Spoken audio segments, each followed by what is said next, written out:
So, hi, I'm Nathan C. Bowser. I use they, them pronouns, and I am an XR marketing director and strategist. Today, I'll be talking to you wearing my hat from Awesome Future, which is a metaverse media and strategy firm based here in Portland, Oregon, at my dinner table. Oh, So, what we do at Awesome what we do at Awesome Future is we help brands who want to be innovative connect with innovative ideas and technologies that will actually prove results. And we talk about this as enterprise XROI, so the return on investment for your XR activities. My path to metaverse tech, augmented and virtual reality has been a long one. And there was a really long time where I used to feel a little insecure about my diverse work background. I used to work in museums. I used to work in audiovisual. I used to work at a marketing agency. I was a project manager. And what I can see now from my position after being in the industry for a number of years is that all of those things were incredibly helpful for the work that I'm trying to do now. And so I often give people just a little bit of like a working history. So in addition to having had all of those roles, I've been using AR and VR as a marketer since about 2015. Back then, it was right around the time that Google Cardboard came out. It was when some of the first Samsung Gear headsets were around. And I was just lucky enough in my agency that we were co-working with a 360 video team. And they kept pitching me on ideas. Hey, we could do this for your event. Hey, we could do this for a promotion. And I just started saying, yes, show me. Let's try it. mhm. Almost every year since, I've tried to expand, started teaching workshops and hosting panels to learn about VR, started working with teams to build VR experiences that we could understand. And then in about 2018, it was a wonderful milestone for the industry from my perspective. I was able to find a local company here in Portland called Torch AR, and they were looking for a marketing director. And I said, "Oh my God!" After years of exploring this, Yeah. the industry is getting to the point where startups are bigger than their founders. They need to have a larger reach and really start to connect with customers. Oh my goodness! The wonderful thing about Torch is it was a prototyping tool, a design tool that let you build AR apps on your phone. And so for 2 years, every customer we pitched, we asked them questions about their business and then built them proof of concept prototypes for the different use cases that they were trying to build. And this was everything from like industrial packaging and Mhm. machinery to like book publishers, event organizers, and sports teams and fashion brands. And so we saw and built with our own team, proof of concept tools for marketing, for communication, for collaboration. And that really started to spark in me some of these ideas of, there's the cool XR stuff that you can do and has lots of flash. And then there's also things that are like simpler interactions that really might be very powerful engagements. I'm sure you've seen and you've shared on the Cross Creators, right? That how impactful being able to see an IKEA sofa in your living room can be, and how that's so great for purchase intent, how that's so great for returns, and solves so many problems in between. Um, I continued that work at another startup called Stream, also using augmented reality. And this is where I really sort of formed my opinion that augmented reality is really kind of how we will be communicating and computing in the very near future. And I Yeah. really learned to think about augmented reality as content in space with context of what your user is trying to do. And Mhm. so it could be as simple as, a map at the right time, or being able, the classic, Google, you could see the menu on the restaurant before you step inside. And that idea just started to open up opportunities for this, this communication and computing in my brain in just incredible new ways.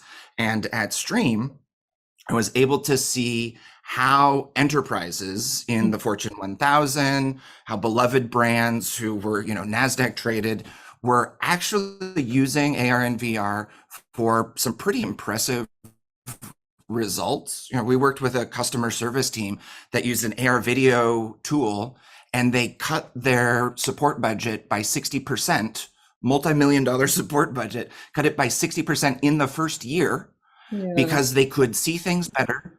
They could communicate clearly, despite language, despite distance, Mhm. despite expertise, and they could just get stuff done faster Yeah. because they had an AR view of the world. So that's that sort of direct application of valuable XR experiences. This model of content in space with context have been the things that I've been taking with me over the last few years. We launched Awesome Future just about a year ago, and one of the things that we do at Awesome Future is we interview experts like yourself and others in the industry who are building metaverse tools. Mhm. And we talk to them about why they do it, how they do it, the values, the process, the collaboration, the things that are needed, and have had the opportunity to talk with over 80 experts just in the last calendar year on camera. And those insights really drive the strategic, the product development, the marketing strategies that we advise folks around when we're doing our work. So to jump Perfect. on augmented reality, you have been here like for Yes. years, and you know the best how beneficial it is. Some of the brands still don't know and still didn't dive in augmented reality marketing. Uh, Mhm. how are you explaining to those kind of brands, if you have any of that kinds, like why they should start using augmented reality, even though it's much more higher in price compared to Mhm. traditional marketing campaigns? So there's a couple of approaches that I take with that. The first one is I have a motto of show, don't tell. I think so often there's a big gap between our understanding of what the tech could be and where the value and the impact is. And I think, unfortunately, a lot of that disconnect comes from really great high production videos and demos that you know what? I'm going to back this up. I want to show people. I want to put it in their hands. Yes. When we talk so much about the flash and the impact, I think it can be a little distracting. So Mhm. that's one. I really want to put it in people's hands and let them experience and go, oh wow, because that's really what happened for me. Was I started working with these tools, and it not only changed my work, but it changed the way I think about the world and the way I understand myself. And so I definitely make sure to share that story and then put something in people's hands so that they can start to have those ideas for themselves. The other part of the equation, right? You were talking about costs, you're talking, right? Like there's often concerns about, oh, I have to think about my content in new ways and shapes, or I have to make new rigged animated models and maybe that's expensive, or I don't have a 3D designer. But if we're thinking about content with context to what the user is doing and a spatial component, you can really level that to where the impact is and often use the same assets and materials that you already have in Mhm. new and inventive ways.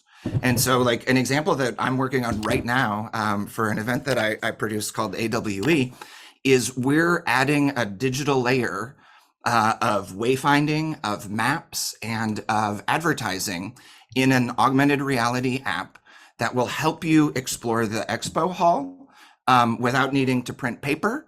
And we're most of the assets in the space are two-dimensional because the content is the sign. We're still using signs. We still need a name and a logo and an arrow. And those things don't need to be three-dimensional to be impactful. But if they're in the right place, if they help me get to where I'm going, if they help me make the connections that I'm looking to do, that 2D asset, that Figma mockup, can work in your app, can work in your AR app, and can work so much further. So, And it's so helpful whenever you are on these biggest events. You don't know where to go, where to find this mhm. like, maybe potential partner or something like this. It's amazing. Yeah. May I know like what type of questions brands should answer before tapping into augmented reality? What are your advices in this sense?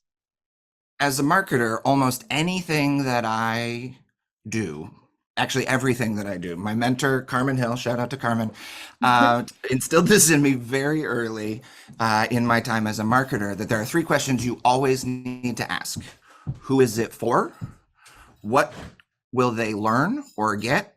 And why do they care? Mm-hmm. Right?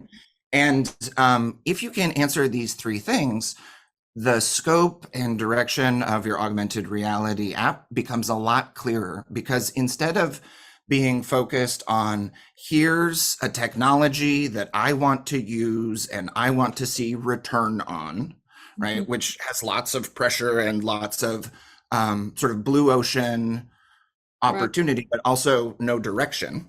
Mm-hmm. If you start with the customer, start with what they're trying to do and accomplish, and then add layers of technology and experience on top of that to fulfill that, it can be really amazing. And so, like, an example that I'll give you is I'll tell you in the descriptors first, and Yeah. then we'll actually talk about what the app does, because I had the opportunity to work as part of a project helping Lowe's launch their Measure Your Space app. And Mm-hmm. by the technology buzzwords, it's LiDAR scanning, it's AI guided, it's gamified, it builds digital twins of a space. It's like amazing. But the customer experience is, I want to remodel my kitchen and I need to know how much flooring, how much floor tile to buy. Yeah. And you wouldn't necessarily think this is for augmented reality, right? Like, how is augmented reality going to help me do math? Mm-hmm. But when it's gamified, right? You open the Lowe's app, in the app, you're on the product page of the thing that you're trying to buy, and you say, help me figure out how much I need. And then the app guides you around your space. Your job is to find a Lowe's logo and capture it in a target. And as you move about the space behind the scenes, you don't even see that it's happening. The app is using the LiDAR sensor on the iPhone to scan the room and make a digital twin. It's understanding semantically, like, oh, these are walls, these are floors, these are surfaces. And it's starting to make a floor plan of your room.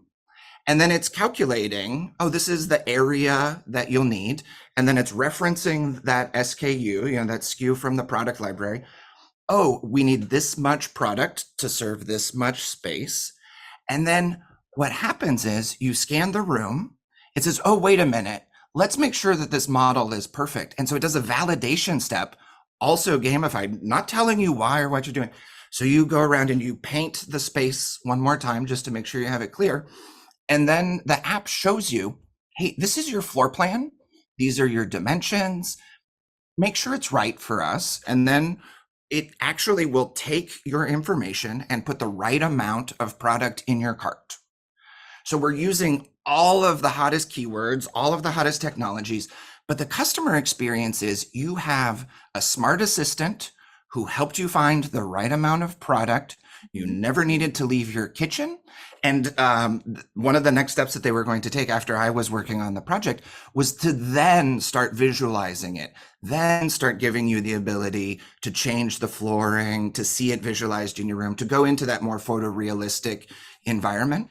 But for a first test, they were hyper focused on get these people the information they need about their floor. Yeah. Totally unsexy, but so productive. And it had results almost immediately, with zero promotion, zero ads, zero demos in the world. People curiously tapping on that button and going through the guided process to check out with like sizable carts. And like, bam, right? That was what they wanted, not just like these keywords AI or AR. They don't care about it. Yeah, Yeah. it made their day easier. Like that was the end goal. And at Awesome Future, one of the ways that we really help brands think about, the difference between technology for tech's sake and technology to solve customer problems. This isn't a new thing, right? Like the product development as, a practice has ways to solve these problems, service design as a as a domain has Nathan doesn't have a tongue, but there are models and maps for these kinds of things. And at Awesome Future, we think about sort of the XR problem as a design thinking problem, right? Right. You have to solve the right problem. You have to solve it in the right way. You Mhm. need to put it in front of users and learn from them. And then you need to iterate. And if you think about a big idea like an AR app and you break it down into let's Simple. test, let's learn, and let's iterate, it starts to be way more manageable. And my own career really kind of mirrors that same thing. I started in the early days where there weren't a lot of necessarily business opportunities, but I started getting involved with the tech, started testing it for what I could use. We did, my first campaign, we had 360 video YouTube ads Wow. to direct people around a city from our event conference stage to our party. Mhm. There were probably like 12 people at that conference that actually viewed the video and enjoyed it. But what we learned as a production team, just doing that test and starting with what was available and accessible to us, we learned so much. And the next campaigns just got better and better as a result of it. So. You mentioned design thinking, and it's quite crucial while forming Mhm. each project. But may I know, like internally, do these brands who are coming to you are into it, or do they understand this? So at Awesome Future, we're pretty picky. We prefer to work agile. We prefer to work collaboratively. We prefer to work with a design thinking framework. Absolutely, we're going to, meet our customers where they are, meet their needs. Um, and I would say that most people who are looking for support, who are reaching out, who are trying to get started in AR and VR, they know enough to know that they need help, Mhm. and they know enough to typically be very curious about what they're trying to do. And often, those first meetings are, okay, I don't even know if this is possible, but, right? And that's a great place to be when you're trying to instill new ideas. And I think that one of the biggest challenges, honestly, is like there's Snapchat, there's filters, there's native apps, there's all of these opportunities, which and the biggest sort of point of collaboration is like, okay, let's focus on a goal Mhm. and let's focus on the best way to reach that goal, clear everything else out of the way. Right, so like as a strategist, as a marketing leader in this space, a lot of what we do is help people focus down to what's really important: customer context, space, and really solving a problem rather than just putting flashy things on a flashy thing. So, Right. I mean, so the Coachella, I'm going to totally contradict myself, right? The Yeah. Coachella Music Festival just happened, and there were AR installations everywhere, like dozens and dozens of artists, uh, cross artist collaboration.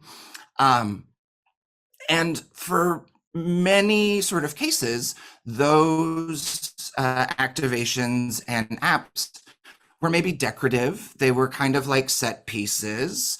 They weren't necessarily trying to drive people to go buy a thing, but they were adding to the magic, the engagement, that shared experience. And I think more and more you see customers, especially consumers of media and entertainment, they want to be part of the action. Fortnite concerts is a really great, right?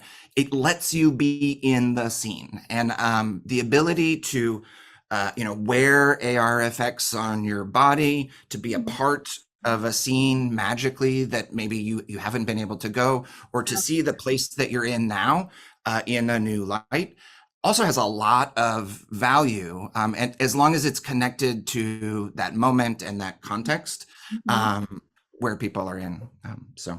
The Coachella activations just blew my mind for a couple reasons, right? They had gorgeous installations around the space, but they also had in-camera effects. So when the gorillas were playing, you saw 30-foot tall, gorillas band members playing on top of the stage next to the actual musicians, and that kind of blended world just felt totally natural for a band like Gorillas that are kind of hybrid And they in did both this spaces. concert in New York recently, like several months ago. It was like amazing. But also The like Times Square installation is just like, right. But also like this Coachella went through a simple concentration of the filters. Like it's just face filter with the sparkles. But whenever you see these filters, you encounter that this is connected to the Coachella, mhm. even though they don't put logos.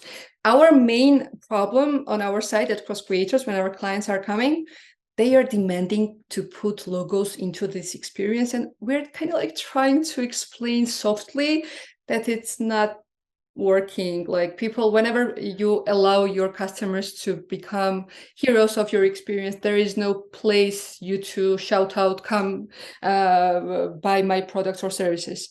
So how would you approach those kind of brands? I know that you're picky and I know you're working with the biggest brands and so on, but like what Yeah. about SMBs who are trying to kind of like be in the space and get the benefits, but yet don't want to kind of like miss their scene and miss their opportunity to showcase their logo into the experiences?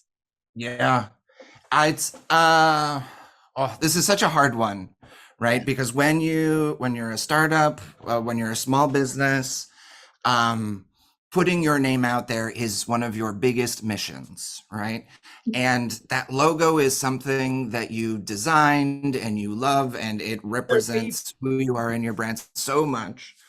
Uh, but just putting your logo in like a spatial ad type could have if you're in the right channel, if you're a gaming company and you put an ad in Fortnite or in Roblox and you're connecting with your audience in a way that, is one of those dozens and dozens of touches that you actually need on a multi-touch journey, then that might work.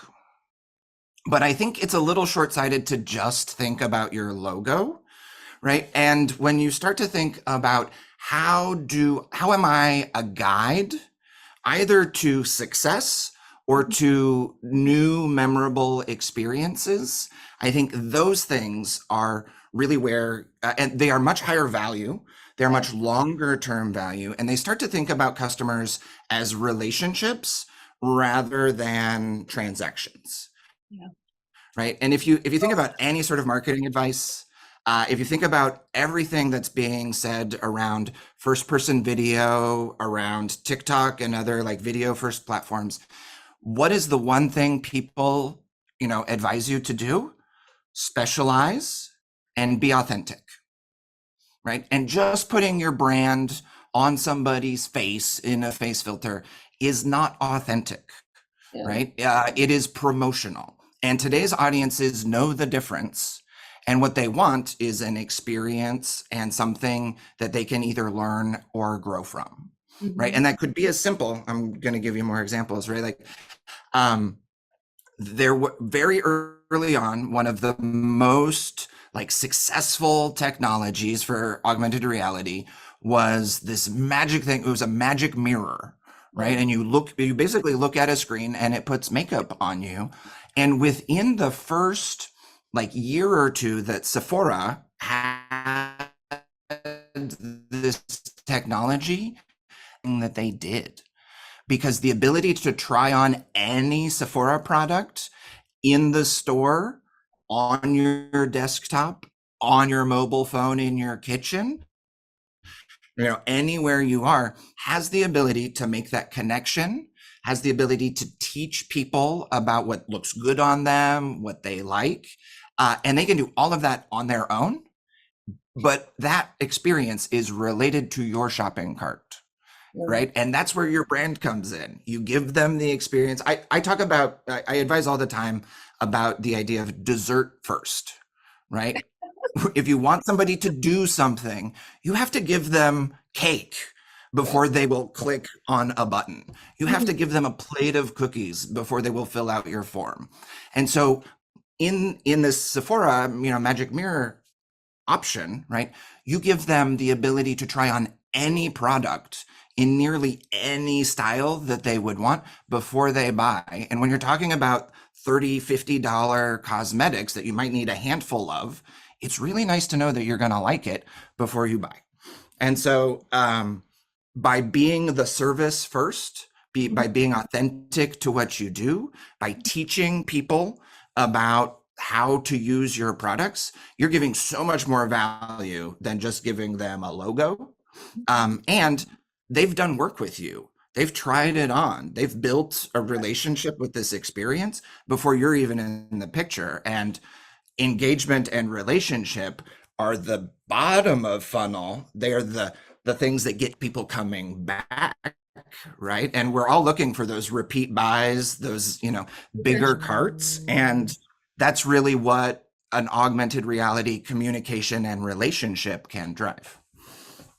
Yeah, try on campaign is really easiest way to understand why augmented reality is beneficial, but I'm always kind of like scared whenever explaining with try on campaigns, them not to think only inside the box, that there's so much opportunity outside of the try on campaigns, like to Mhm. create indirect sales campaigns or brand awareness campaigns.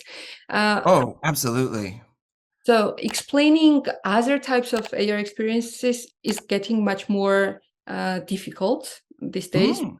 whenever you try to start with try-on campaigns. So how you handle this situation, how you explain this augmented reality without showing. Mm. So I have to give an example of like the opposite of a try-on campaign that I think is like really amazing and leverages spatial data just in a really brilliant way. So everybody knows that Nike has thousands of products, right? And Nike builds a lot of those projects digitally. They Mhm. use digital tools to build them. They have 3D models and drawings. And so in Nike's like world, they have a lot of expertise about the materials, the uses of the shoes, the weights, the sizes, the flexibility. Mhm. Those are all things that unless you go into a store, you don't know about as a customer. Those are things that are very hard just to read on a website. And one of Nike's very first AR explorations in the sneakers app was using AR measurement, right? So this is new data, spatial data, to measure your foot. Yeah. And they took like 3 measurements off of one photo, right? So using photogrammetry to create a 3D model of your foot and then use AR measurement to measure that foot. With that one piece of customer, maybe 2 pieces of customer data, Yeah. Nike can cross-reference everything in their product catalog and Mhm. recommend, hey, a basketball shoe and a running shoe behave differently. And for a basketball, you're going to want to wear thicker socks and have more support. So, Nathan, you're a size 12 and a half Mhm. in basketball. But Mhm. for a running shoe, you want it tight, you want it light. It's a different way of moving. So, you probably want a 12. And like that application is using spatial data, it's using computer vision, it's using all of these things, but it's not putting the shoe on you. It's helping you find and using AI to search through all of those product catalogs to give you a result that's personalized to what you're trying to do right this moment. It's like brilliant. So that I think that's like a very specific example of like how you can think about AR beyond the try on. I Mhm. also want to say, right, like digital fashion. I was watching The Mandalorian just a couple weeks ago, and Lizzo, lovely Lizzo, was a queen in the episode, and she was wearing digital fashion. she had a dress that had a hologram flower behind her. And I saw it and I was like, oh my gosh, this is the world that I'm about to live in. And the only thing that I don't have right now is like the glasses to be putting that layer on everything. So like I think one of the next steps to try on, right, is wear all day and be seen having virtual layers. I think that takes headsets and glasses. Finger It's a little hard to do with the phone, but you know, with Apple making announcements at WDC, you know, there might be some movements there. let's see. What can you say about B2B products? Because like we do have those Mm. clients. Creators are kind of sometimes stuck on the ideation phase, and also B2B marketers don't really realize how can be used augmented reality Mhm. in that direction, because they are kind of like Oh seeing my goodness. the boring type of marketing. But I'm really interested in your ideas around that. But Intel is a B2B brand. You know, they don't sell chips to consumers. And one of the things that they did in partnership with Rock Paper Reality is they built an AR experience that was targeted to engage a developer audience, a technical audience at a conference and get them to understand and download a code sample, right? Mhm. This is classic engagement and sharing B2B assets, you know, like everybody does. But if you're an event organizer, you know how engagement is one of the hardest things. Yeah. And to get people to click on a thing and take action can be one of the biggest challenges that marketers have always. But when you can show people what they're about to encounter, show them the power of the thing that you're trying to tell them, the experience talks these developers through some new capabilities and some new ideas using animated like Lego figures that play in a web AR experience. Web AR, right, doesn't need, it works on any web browser on a mobile phone. So you don't need to be an Android phone or an Apple phone in order to experience it. And they were able to put animations and descriptors in front of their audience. They were able to watch them in real time and have sort of a shared experience with it. And then the call to action at the end was like, get the code, start using it today, see it. And now you've made access immediate, and Yeah. you've also made informed purchase. People maybe even had a little bit of fun on their way there, and they're excited now to engage in the idea. I think that people often see the animated, the game-like quality, you know, the game roots of AR and VR, and they think, oh, it's just for entertainment, it's just for marketing, it's just. But you know, I was talking with some friends who work at a game development space recently. I said, those professionals who are working in a Fortune 50, you know, in the product team, we know from stats that many of them are gamers, right? Like we know that people are in their free time. These people are ravers, they're gamers, they have pastimes, they're out in the world. And so when you treat business as a whole person, when you actually understand their goals and what drives them, you build connections way faster than if you're just throwing your brand logo at them. And And you're giving them a reason to like notice you in what can be a really sterile environment. So I see it as a huge differentiator. Even you know, in my role as a marketing director, almost every year I have a goal to make at least one new filter and to try different filters and different effects and different strategies based on the problem that I am trying to solve, just so that it can be a regular part of what I do, how I problem solve, how I view my communication strategy. And when you find things that work, it's obvious. And when you find things that don't, it's also obvious. So, and that's why it's important, you know, to have more than one bet. to start small so that you can actually, build to the bets that matter. And, just like an ad campaign, you don't put all of your money on the first month, right? You launch, you learn, you adjust, and you take those same strategies to doing those tactics with AR, right? Mm-hmm. Yeah, it was really great example. Because like what B2B marketers are kind of like forgetting always is that they are targeting still humans. So we need to kind of like get into their heads and maybe be fun, maybe be interactive, not just like in a conservative way. Um, I also wanted to talk with you today about the metaverse. It was quite hyped keyword last year. This year, like AI kind of like changed this position. But how you describe metaverse? Like every Mm. human being was describing in their own way, and it's really interesting how you see it. Yeah. So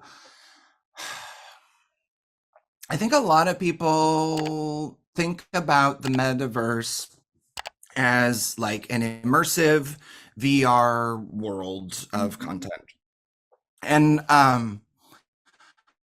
I personally don't see, using this model of content space with context.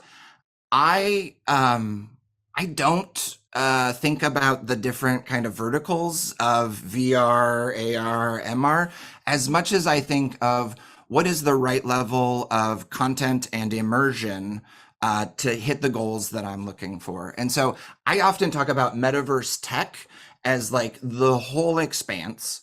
Mhm. I've actually really appreciated that metaverse was a buzzword, because what it did, while it didn't necessarily clarify anything for anybody, was that it got the average consumer thinking about and talking about these technologies, these applications.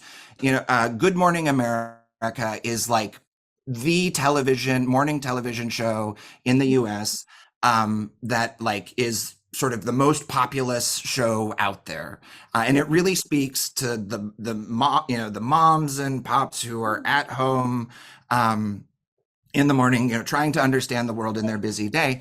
And when I saw Trip VR, on Good Morning America, sharing VR meditation with, America's hosts, kind of in America's living room, I really knew that metaverse was way beyond the hype, right? And what the hype had really done was it got people talking about it much in the same way that they were talking about the internet in the 90s. Mhm. And that to me was a really big benefit because it went from, oh, it's gaming things that you put on your face to being a much broader conversation. And when you have CNN and BBC and, Good Morning America all doing the what is a metaverse programming, it shows that people are asking. And I think for brands, that's a really good signal. The other thing that you talked about, you mentioned like, oh, now AI Yeah. is the buzzword. For me, AI is not a means to an end, and Chat GPT is a text prompt in a chat app for the Mhm. most part, right? And like a lot of the innovation that you've seen in the AI space is taking that limited tool and putting different interfaces on it, Yeah. putting different goals on it. And what I really see is that the promise of an immersive world that's always on and helps you find the things that you want to do, that is such a complex idea. It's such a complex space because we are complex people. And it would be really, really hard for a team of the smartest coders to personalize and think out every possibility that a metaverse would need to be fulfilling to me as a whole human. Mhm. But when artificial intelligence is part of that mix, it's faster, it's flexible, it's creative, in amazing ways. And that's where you start to get real-time personalization of content. And if so, I've been saying for a little over the last year that AI will really soon start to mediate Mhm. and direct how we engage in the metaverse, Yeah. and how we get around it, how we find things. Mhm. people always talk about like how metaverse pointers and controllers are hard to use. But what if getting around and finding things in the metaverse was as easy as talking to an AI and saying like, hey, is there a place where I can go meet women who are interested in technology and have a supportive environment? AI can find that and take me to that world in, Verbella and connect me with the people that I'm trying to meet way faster. How you see the future in 10 years from now? I love this question. We have seen things change so quickly in the last like 2 years. And as somebody who has been excited about XR for like 8, I can tell you things move faster and slower than we want, both at the same time. And so in 10 years, I feel like I could say XR is going to be a $13 trillion industry. And I'd be right up there with like McKinsey and some of the others. But really what I see is that every day there are new tools and technologies that make it easier to engage with spatial content, that make it easier to design and make your own. AI now you can write a text prompt to AI and it can build you a world that you can then go explore in a VR headset. That's something that you can do today.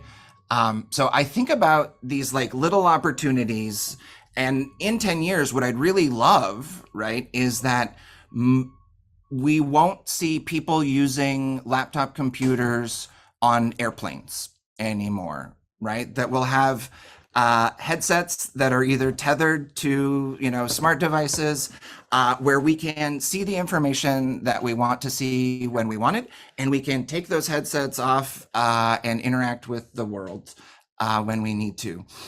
I'm actually going to steal my real answer here, Ani, is I'm going to steal something that I've heard over and over again on my video series, the AR Minute, which is this idea. I've heard it from literally everyone across the industry that I've spoken to, talks about their like beneficial vision for the future of AR is that it will bring us closer and bring us closer to the world and people around us and help us be more present in that space. Ideally, AR and AI are going to take a lot of the computing needs, a lot of the searching needs, a lot of the screen time that we have. And instead of, sitting next to your partner for 20 minutes trying to figure out where to go for dinner, you're going to have a couple good ideas. You're going to see it in a shared view with your partner, and you're going to make that decision and then have a really good date. And so I hope that AR makes us closer to the moment at hand and the people around us, and that we stop talking about it as like a tool or a technology or a thing that you put on your face, and that it really becomes an integrated part of how we get stuff done. I could talk with you like the whole day, but I understand that I also take your time, so you need to have your own day. Yes. Like the talk was amazing. It's really interesting. Oh, If I can have a chance one more time, we can do it one more time, like for later, whenever you just sure. share your other experiences, what you can say to the cross creators people who will see this video. It's personally changed my life, but I did not know that until I got started. And so, if you are curious about this technology, how it can impact your business, how it can help you build better connections with your customers, the best thing to do is to start and to learn and to test, right? I'm always going to go back to that design thinking model, because that's not just how we innovate with XR, but that is a proven model for delivering great products that people love. And so, but you cannot learn and grow within this space unless you're actually trying and testing the waters. And just like video, 10 years was the media rage for all marketers. XR is absolutely the direction that media and communication is heading. And you are not behind, but it is still a very good time to get started today. And it's a great way to step ahead and differentiate from your competition, even on little experiences like thank you notes and personalization and the kinds of campaigns that you're already doing today. So start now, but don't reinvent your marketing strategy. Find ways that you can actually include those tests to expand and build on the things that you're already working on and that already work for you. Amazing. I'm not happy that we're ending right now because I can take a lot more time for today. Well, But yeah. let's No, if talk. you have to go, we will talk soon.